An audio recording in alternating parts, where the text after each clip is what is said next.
Hey there guys, I hope you are all doing well. Welcome back to Just Chatting Football. This is yet another predictions video. It is myself going up against Charlotte in our head-to-head of predictions for the Premier League games coming up this weekend. Now, it is worth mentioning that I am recording this before Gameweek 24's midweek games have been played. I believe it's Burnley versus Fulham and Everton versus Manchester City, so those games are still to be played. We don't yet have an outright winner of Gameweek 24, so all could be decided in those two games. So, as yet, I don't yet know the results of last week's head-to-head. But I'll pop the result up on the screen now. And that was the result of Game Week 24. Now, before we move into our Game Week 25 predictions, can I just take a moment to ask you, if you have not yet subscribed to the channel, please do hit the subscribe button. If you like the content you see, hit the like button, and why not give it a share to people that you think this content might be of interest to. Now, let's get into our predictions for Game Week 25.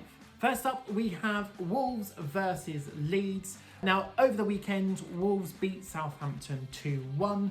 The penalty in that game changed the game. Southampton obviously went ahead. Wolves win a penalty. Neves slots it home. And Neto came up with a fantastic, tight, angled goal to put Wolves ahead and nick that one. Leeds, they lost 4-2 to Arsenal. It's always worth watching Leeds. There's always goals, whether it's them scoring them or them conceding them. It just shows that they like to get out there and attack. Meslier in that game had a bit of a mare. He should probably have done better with Aubameyang's first goal. He then gives away a very, very silly penalty for Aubameyang to make it 2-0 to Arsenal.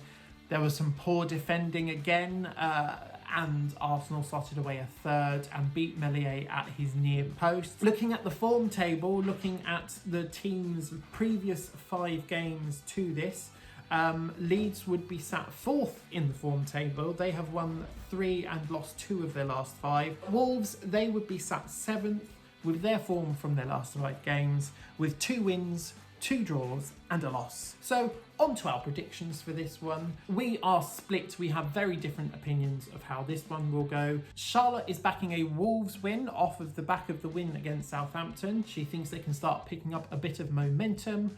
I have gone for a Leeds win. I did see a lot of promise in that Arsenal game, even though they lost 4-2. It was down to errors and individual mistakes that kind of cost them that one. So it's going to be plenty of goals again, and I think Leeds will probably nick this one. Next up, we then have Southampton versus Chelsea. As I mentioned, Southampton, they were a little bit unlucky last time out against Wolves.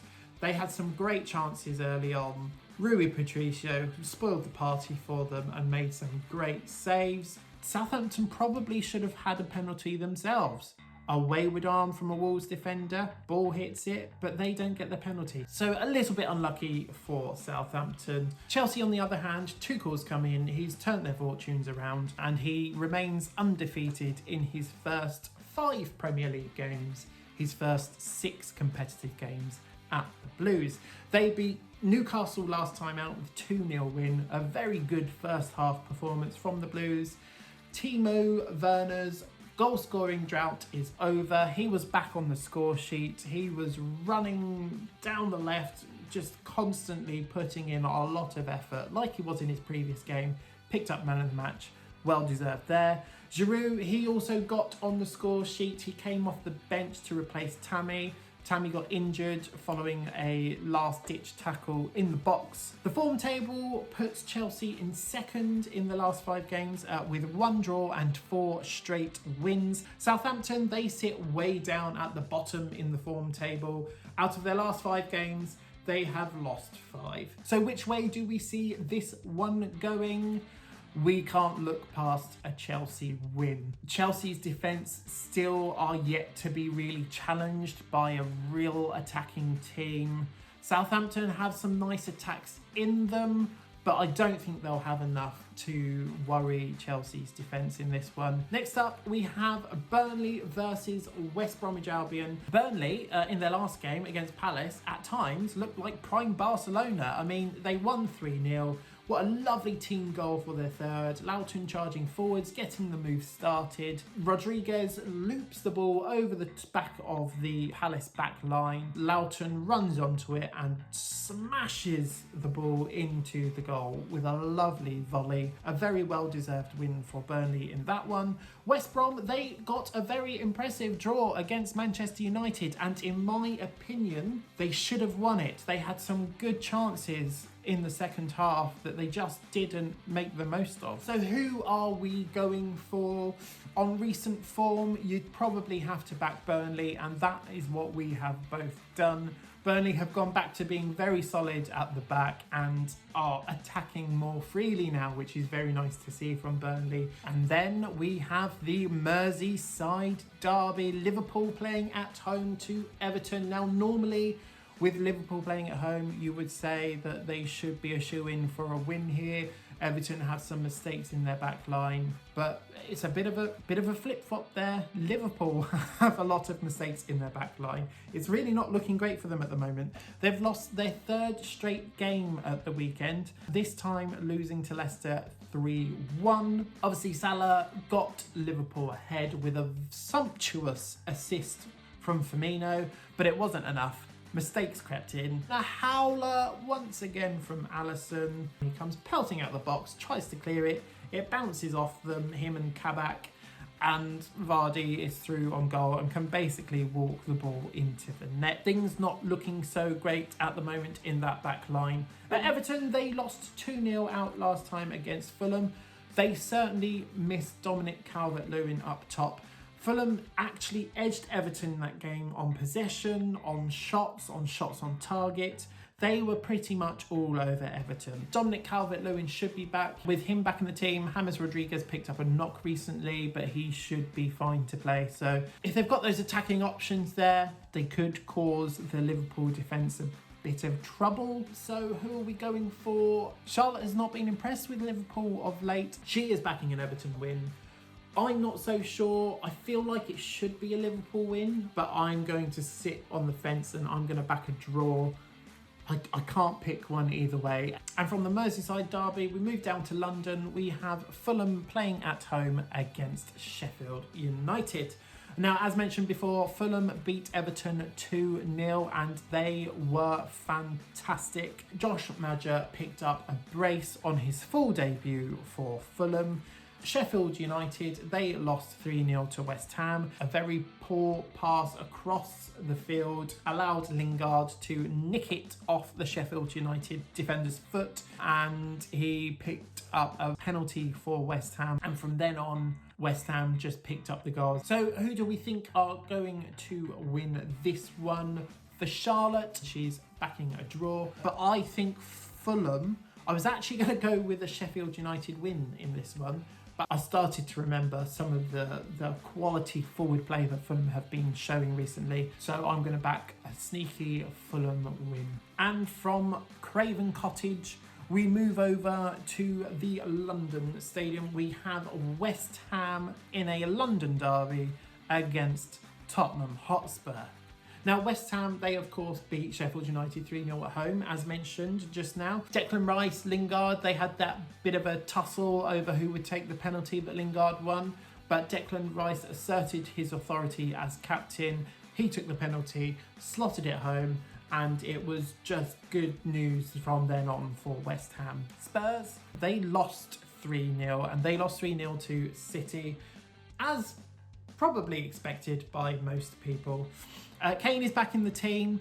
I don't think he's fully fit, but he's the sort of player that just wants to play. He wants to help that team out.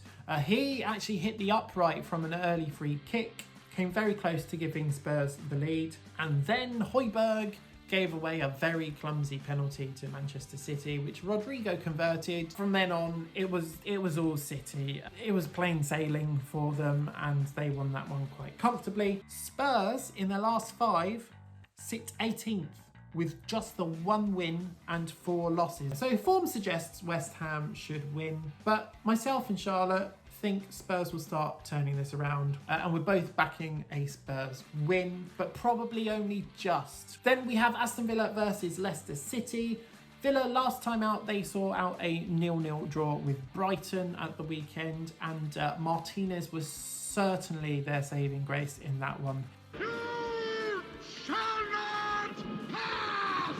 In that game, Brighton had 9 shots on target to Villa's 1 shot on target. Not the best showing from them, from a team that are trying to compete for top 4. Villa competing for top 4. Who'd have thought we'd be saying that after last season? Leicester, of course, they picked up their 3-1 win against Liverpool. As I mentioned, they did go 1-0 down, but they turned it around in, I think, the space of 7 minutes. They scored 3 goals. So who are we backing? On the basis of the performances over the weekend, both of us can only back a Leicester win here. Villa are starting to drop off the pace a bit. Then we have another big game, or what used to be a big game but probably isn't a big game these days. We have Arsenal versus Manchester City. We have Pep Guardiola going up against Mikel Arteta. Now, in recent times, Arteta has actually done the deed over Guardiola, but that was when Manchester City weren't performing too well. Now, last time out, Arsenal beat Leeds 4-2, but probably a flattering scoreline for Arsenal because there was a lot of sloppy play from Leeds, and Arsenal capitalised on that. Aubameyang back in the team again. He picked up his very first Premier League hat-trick. Very well done to him. At City, as we mentioned, they beat Spurs 3-0. Gundogan, he continues to shine. He just oozes class, doesn't he? And he's certainly making the most of his more advanced role with Aguero and Kevin De Bruyne out at the moment. So who's going to win? It's only City for us, unfortunately, in current form. City are just fantastic going forwards, and that's without 2 of their best players. They're fantastic, and we can't see Arsenal's defence coping with them. So yeah, Manchester City to win this one. Then next up, we have Manchester United taking on Newcastle United. Again, a game that used to mean quite a lot back in the day. Not so much now, but Newcastle will be wanting to get the win over Manchester United here. United drew at the weekend 1-1 with West Brom. As I mentioned earlier, I think West Brom probably should have won that one. For me, Manchester United were quite lucky to come away with a point there. Martial, he just looks a bit lost, and when he looks lost, he's quite stroppy.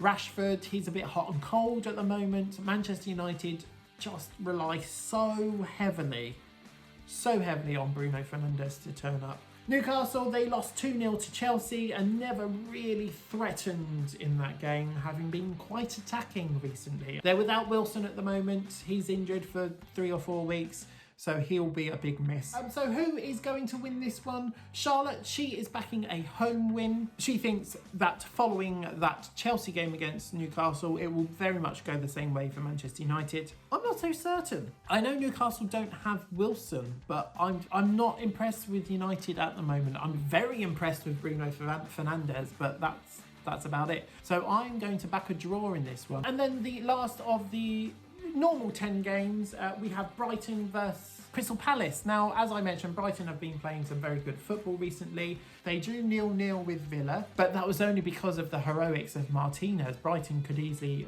comfortably have won that. Palace, very hot and cold. They struggle so much without Zaha, and even with him in the team, they aren't world beaters, but they have a better chance. Crystal Palace this season have conceded 42 goals. That is second only to West Brom. They lost 3-0 to Burnley at the weekend. I don't think it'll be long before they'll drop down to 17th place and sit just above the relegation zone. Recent form puts Brighton in 5th. So that shows how well they have been playing recently. They are unbeaten in the last 5 with 2 wins and 3 draws. Palace, they would be 16th in the form table with 2 wins and 3 losses. So for me, it's a no-brainer. I'm going to back a Brighton win. Charlotte, she's not so certain. She's going to sit on the fence, and she is going to back a draw in this battle down in the second half of the table. And then finally, we have an 11th game in this week's fixtures. We have Leeds United versus Southampton. This is one of those COVID postponed games from earlier in the season. Now Leeds will have faced Wolves earlier on in the weekend. Southampton, they will have faced Chelsea, so a couple of tough games for both of them. Again, we should see some goals. It's Leeds, it's Southampton. Southampton are conceding a lot at the moment. Leeds concede a lot, they score a lot. Danny Ings can break against an attacking side, and I think that's what will happen. Myself and Charlotte, we are backing a Southampton win in this one, which might surprise a few people, but we think with Leeds pushing forwards, attacking beautifully as they normally do, will leave space in behind for Danny Ings to break and score a cracker. So that sums up all of our predictions for game week 25. As I say, if you enjoy this content, please do drop us a like. If you've not yet subscribed, please do subscribe, and please share this channel with people you think might enjoy this content. Thanks so much for watching, and we will see you next time.